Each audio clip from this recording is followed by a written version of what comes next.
దేవా మా దేవుడవై మాకిచ్చితివి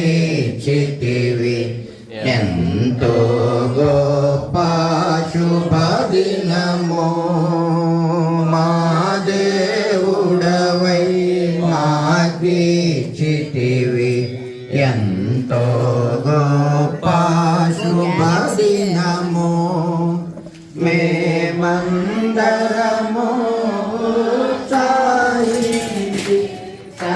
సంతోషించెదము. మేమందరము ఉత్సాహించి సంతోషించెదము. కొనియాడెదము మరువబడని మేలుల చేసెనని. కొనియాడెదము మరువబడని మేలుల చేసెనని. స్తుతియు మహిమా ఘనత నీకే యుగ యుగముల వరకు. ఎంతో నమ్మదగిన దేవా, ఎంతో నమ్మదగిన దేవా, నీవొక్కడవే గొప్ప దేవుడవు. ఘన కార్యములు చేయుదువు. నీవొక్కడవే గొప్ప దేవుడవు. ఘన కార్యములు చేయుదువు. నీదు కృపయే నిరంతరము నిలచియుండునుగా. నీదు కృపయే నిరంతరము నిలచియుండునుగా. నిన్ను మేము ఆనందముతో ఆరాధించెదము. నిన్ను మేము ఆనందముతో ఆరాధించెదము. బలో జిందా ఖుదావన్ ప్రవేశ్ మసీకి హల్లెలూయా. దేవుని వాక్యం నుండి ఎజ్రా గ్రంథం, ఎజ్రా 6వ అధ్యాయం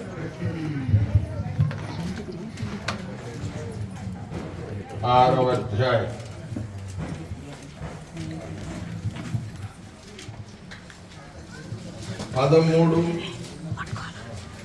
14, 16 వరకు చదువు. 16 వరకు, 13 నుండి 16 వరకు ఒక కలిసి అందరం కలిసి నిదానంగా చదవాలి. అప్పుడు నది యువతల అధికారి అయిన తత్తేనయను షతర్బోయిజైమును వారి పక్షమున ఉన్నవారును రాజైన దర్యావేషించిన ఆజ్ఞ చొప్పున వేగముగా పని జరిగింది. యూదుల పెద్దలు కట్టించు ప్రవక్త అయిన అగ్గయ్యను ఇదో కుమారుడైన జకర్యాను హెచ్చరించుచున్నందున పని బాగుగా జరిగింది. ఈ ప్రకారం ఇశ్రాయేలీయుల దేవుని ఆజ్ఞను అనుసరించి వారిని కట్టించుచు కోరేషు, దర్యావేషు, అర్తహషస్తాను పారసీక దేశం రాజుల ఆజ్ఞ చొప్పున ఆ పని సమాప్తి చేసి రాజైన దర్యావేషు ఏలుబడి 6వ సంవత్సరం 16 నెల 3వ నాటికి మందిరం సమాప్తి చేయాలి. ఇప్పుడు చూడండి 16వ వచనం. అప్పుడు ఇశ్రాయేలీయులను యాజకులను లేవీయులను చెరలో నుండి విడుదల నొందిన తక్కిన వారును దేవుని మందిరమును ఆనందముతో ప్రతిష్ఠించి. కనుక మనం చూసిన ఈ భాగంలో అద్భుతమైన రీతిలో యూదుల పెద్దలేమో కట్టిస్తున్నారు, మనం చూస్తే జకరియా, హగ్గై ఇద్దరు దైవజనులు వారిని హెచ్చరిక చేస్తున్నారు. ఏ విధంగా ఎట్లా చేయాలి, దైవ చిత్తాన్ని బట్టి పని ఎట్లా జరిగించాలి వారు సెలవిస్తూ వచ్చారు. పని బాగుగా జరుగుతూ ఉంది. ఈ ప్రకారం దేవుని మనం చూస్తున్నాం 14వ వచనంలో, ఇజ్రాయేలీయులు దేవుని ఆజ్ఞను అనుసరించి వారు కట్టించచ్చు. అంటే చెప్పేది ప్రవక్తలు చెప్పిన, పెద్దలు చేస్తున్న దేవుని మందిరం అనేది ఎట్లా కట్టబడింది అంటే దేవుని ఆజ్ఞను అనుసరించి వారు కట్టించచ్చు.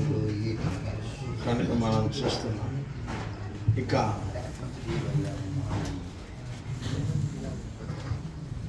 మాట్లాడుతూ చూడండి, ఇప్పుడు ఈ కట్టించేది దేవుని ఆజ్ఞ ప్రకారం కట్టిస్తున్నప్పుడు ఆ పని సమాప్తి చేసిరి. అంటే దేవుని ఆజ్ఞ ప్రకారం కట్టేది ఎప్పుడైనా ఎట్లా ఉంటుంది?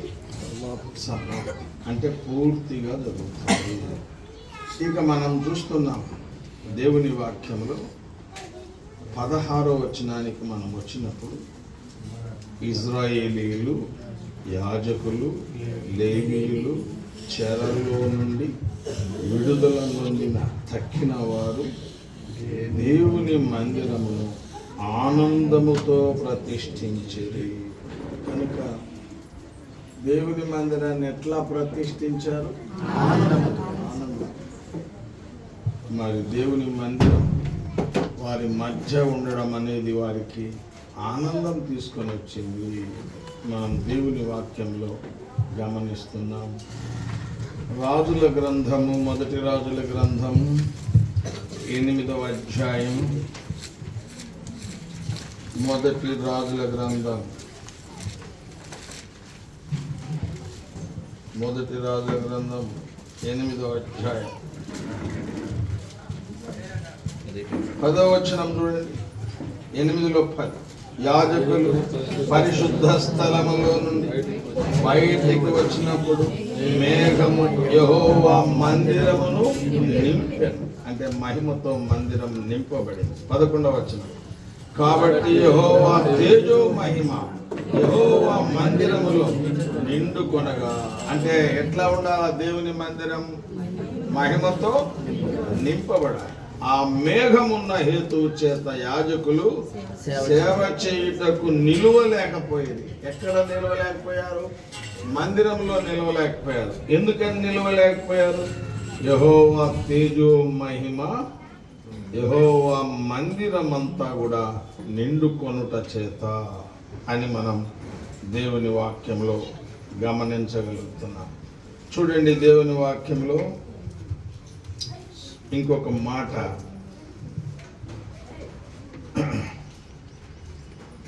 30వ వచనం, మరియు నీ దాసుడనైన నేనును నీ జనులైన ఇజ్రాయేలీయులు ఈ స్థలము తట్టు తిరిగి ప్రార్థన చేయను నీ నివాస స్థానమైన ఆకాశమందు మా విన్నపము అంగీకరించు. ఇక్కడ మనం చూస్తున్నాం, ఇక్కడ అసలు నివాసం ఎక్కడని రాయబడింది? దేవుని అసలు నివాసం ఎక్కడని రాయబడింది అంటే ఆకాశం. కాబట్టి మనం కట్టుకున్న మందిరంలో దేవుని వాక్యంలో రాయబడింది, హస్తకృతాలయాలలో దేవుడు నివసిస్తాడు. అయితే ఆయన నివసించే స్థలం దేవుని ప్రజలలో. కనుక క్రొత్త నిబంధన ప్రకారం మనలో ఆయన నివాసం ఉంటాడు. మందిరంలో మనమున్నప్పుడు మనతో మన ప్రభు ఉంటాడు. మన ఆరాధనలను ఆలకిస్తాడు, మన ప్రార్థనలను అంగీకరిస్తాడు. కనుక మనం ఇంకొక మాట మనం చూస్తే, దేవుని మందిరము అంటే అపోస్తలుల బోధ, సహవాసం, రొట్టె విరుచుట, ప్రార్థించుట, ఈ అద్భుతమైన పరిచర్యలు జరిగేటువంటి స్థలం. ఆదికాండం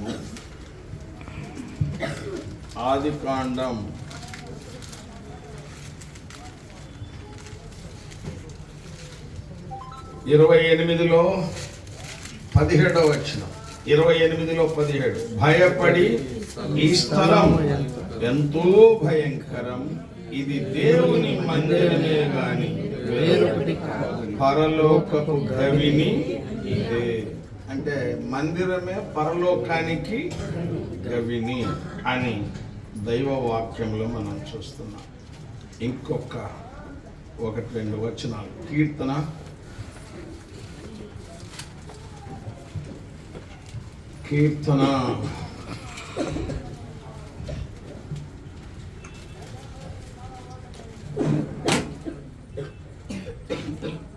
చూడండి. కీర్తన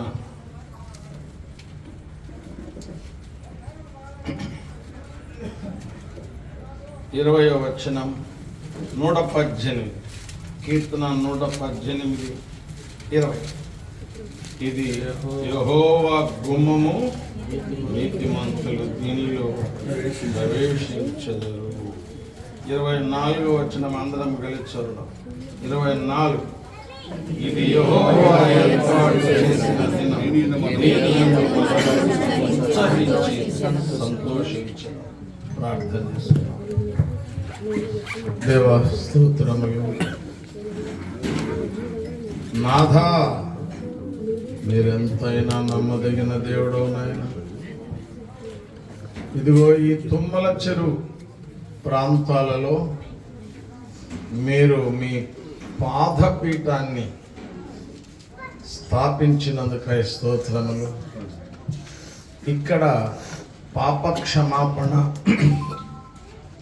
విముక్తి, విమోచన, విడుదల పొందిన బిడ్డలను బట్టి వందనాలు. వారు మీ సన్నిధిలో చేరి నాయన ఆరాధించుటకు, ప్రార్థించుటకు, వాక్యము ధ్యానించుటకు, ప్రభువా అపోస్తలుల బోధ సహవాసం, రొట్టె విరుచుట, ప్రార్థించుట యందు ఎడతెగక సాగుటకు,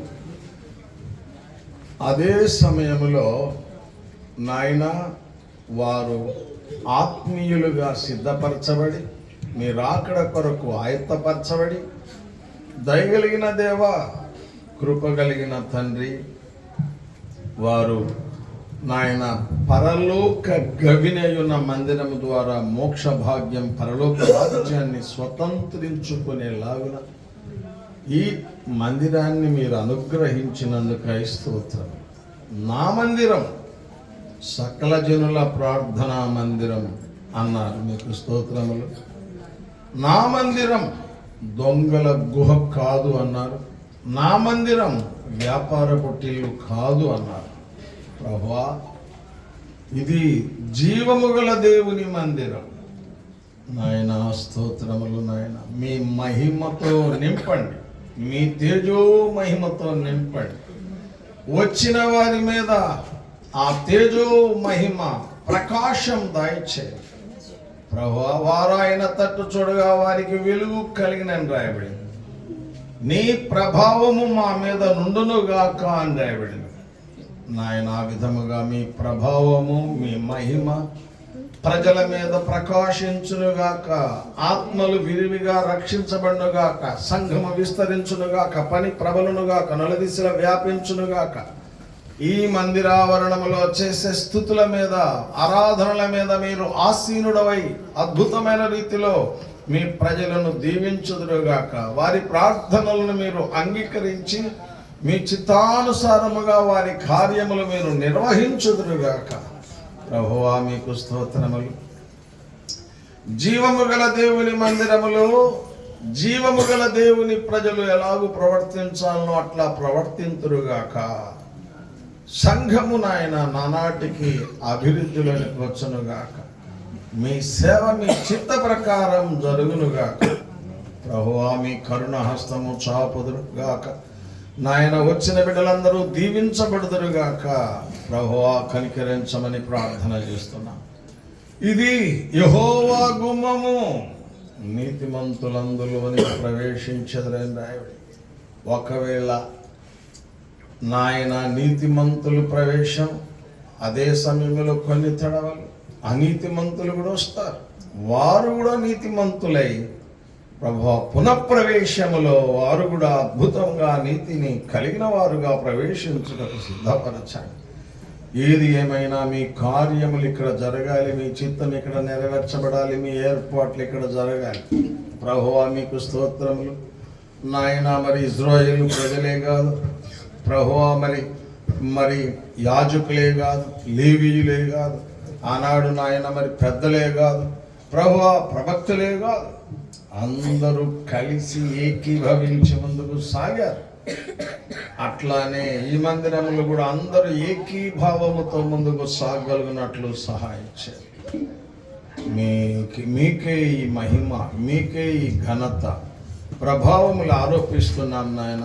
ఇది మీ మందిరం, మీకే కృతజ్ఞతాస్తుతులు చెల్లించి మహిమతో నింపి మహత్యము కలిగిన దేవుడవుగా మీరు రుజువుపరుచుకుందని విశ్వసించి అన్ని విషయాల్లో ప్రభువా మరి నాయన ఎంతో ప్రయాసపడి ఈ విషయంలో, స్థలం విషయంలో నాయన, మరి మందిరం కట్టే విషయంలో ప్రభువా మీ కరుణ హస్తము చాపినందుకై స్తోత్రములు నాయన.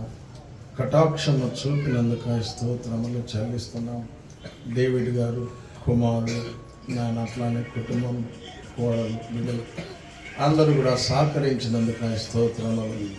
సమస్తమును మీ చేతుల్లో పెడుతున్నాం నాయన. మీ కరుణ కటాక్షముల చొప్పున దీవించుము, ఆశీర్వదించుము.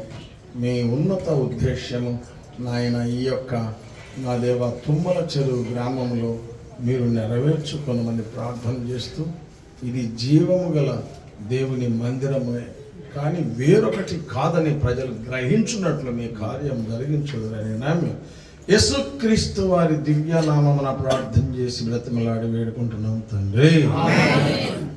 ఆమేన్.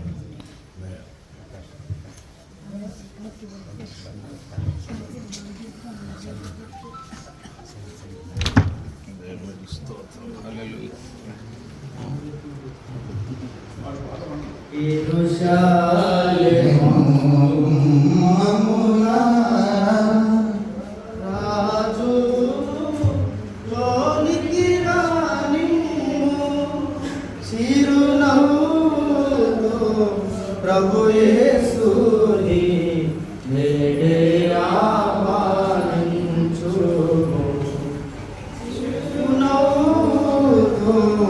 ప్రభు యేసుని నేడే ఆహ్వానించుము. యెరూషలేము మమ్ములారా.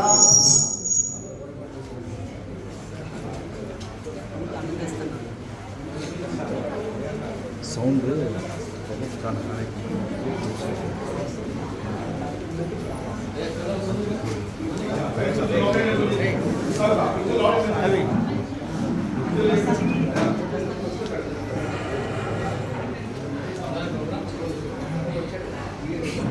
కూర్చోండి, అందరూ కూడా కూర్చోండి. దయచేసి మాట్లాడొద్దు, కూర్చోండి. లైన్లలో కూర్చోండి, ముందుకు వచ్చి కూర్చోండి. వెనక కూర్చోవద్దు. వెనక చిన్న బిడ్డ తల్లులు కూర్చోండి. అంటే తెలుగు రాదా మీకు? తెలుగు రాదా అంటుంది. ముందుకు రామని చెప్తున్నాం కదా.